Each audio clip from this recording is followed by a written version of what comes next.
Кристиян и Анелия, на техните кръстници, на техните родители, роднини и приятели, на всички, които присъстват тук, и ги запази на многоя лета.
Кръстници, родители, роднини, приятели на Кристиян и Анелия.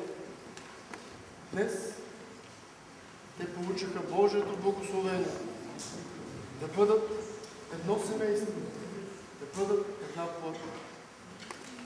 Нека техният дом бъде и тяхната крепост.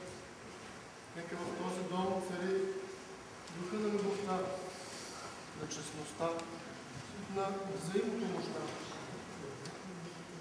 Нека винаги, както и в момента, бъдат ръка за ръка.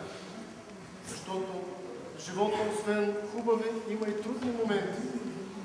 Но за тях няма да има непреодолим момент и трудност, ако те винаги са ръка за ръка, вървейки в една посока. Нека Бог да ги дари с деца.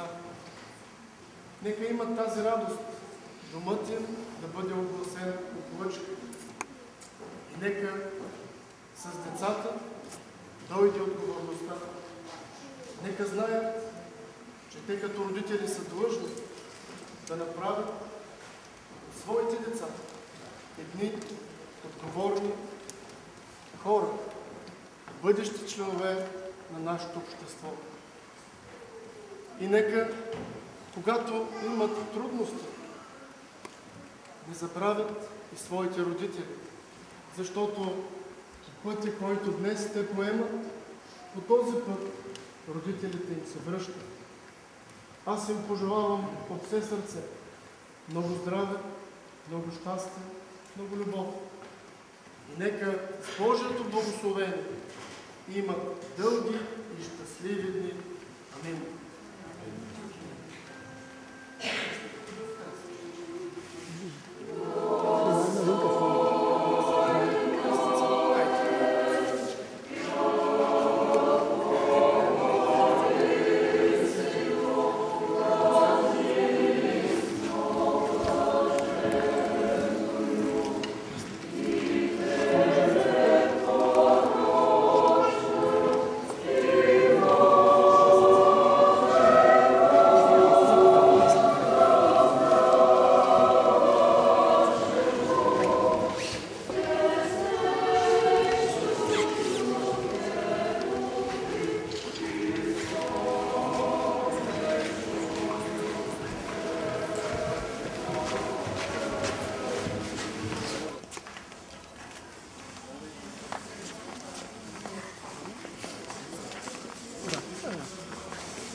разполагате и двамата от средата към така да си винаги щастливо, усмихната и ти пожелава и на шегата от нашите приятели се позволяваме, както и казвам, това да излезе.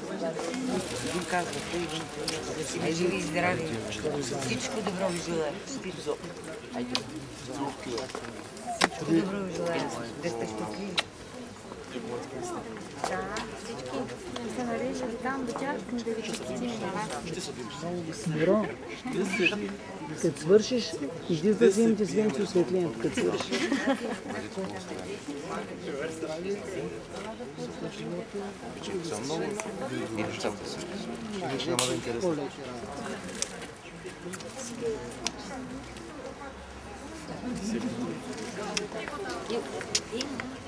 Закачаме глас. Разнасяме и тия звях на къде, че да ги разхождаме напред. Нищо, ама пък иначе трябва един да ги носи. Да, сте много щастливи. Много щастие.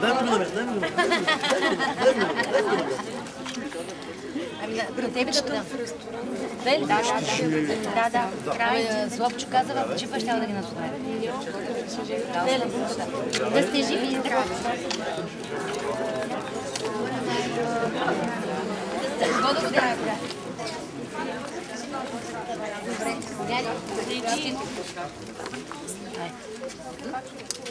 Значи аз се знам за тебе. Кирки?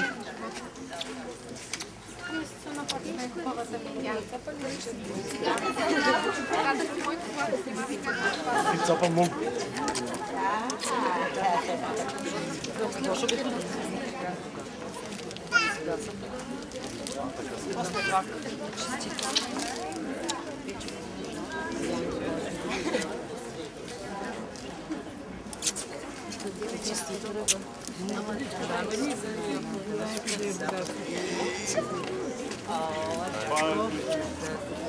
Аз не искаше да се сикам.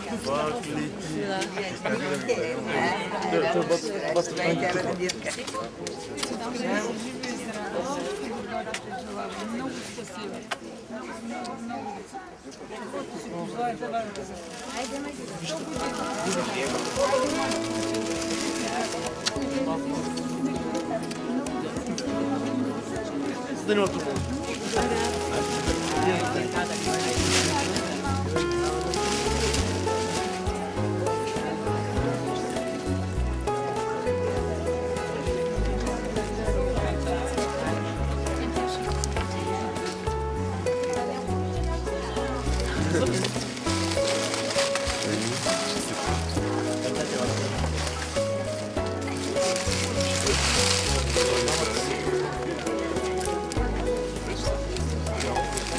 Мини отзад, мини, защото те се съберат още. Извинявам се.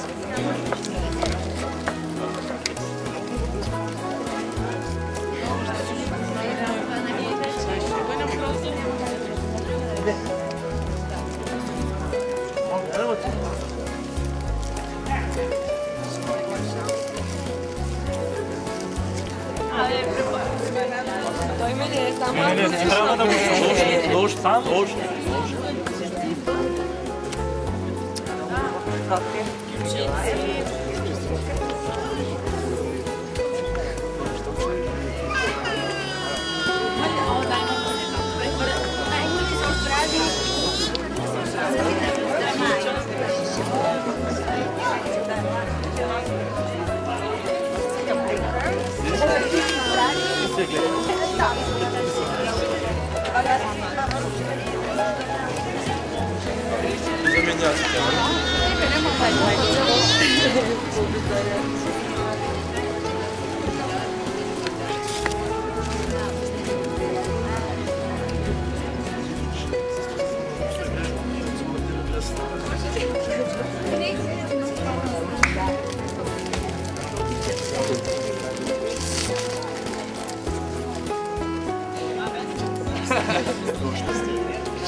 Anche tu che ora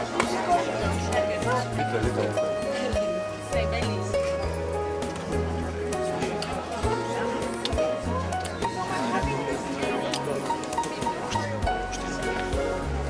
Празник, малко да слушаш. Тихо да слушаш.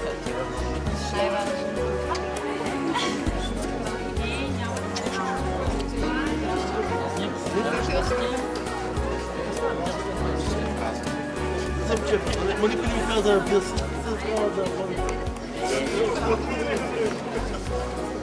Да.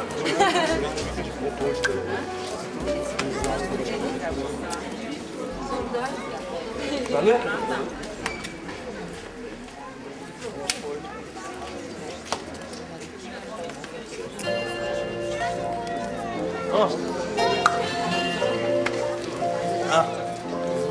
Думите съди, спирай моите писма, но не ги чети.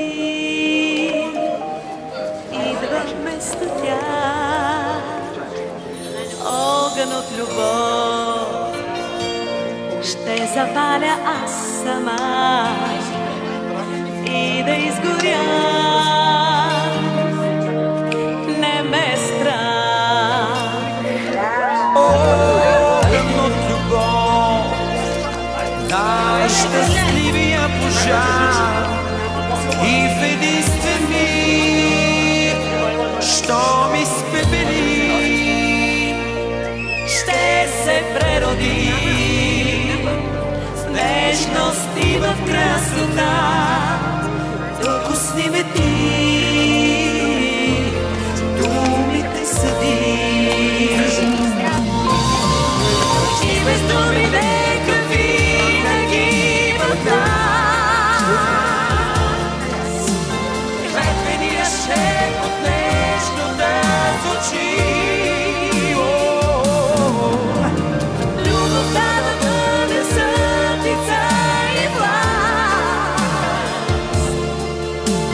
слънчев ми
Казват, че без любов